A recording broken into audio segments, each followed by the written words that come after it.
Dacă l-ar fi după tine, sigur mai fi luat pe mine.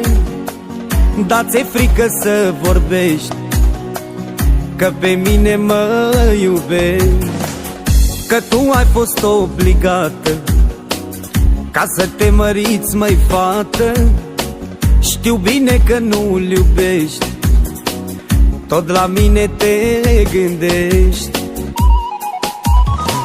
Știi bine, fată, noi ce am vorbit, aștept semnul de la tine să fim fericiți, să fugim de parte de lumea rea, că așa e scris să fii nevasta mea.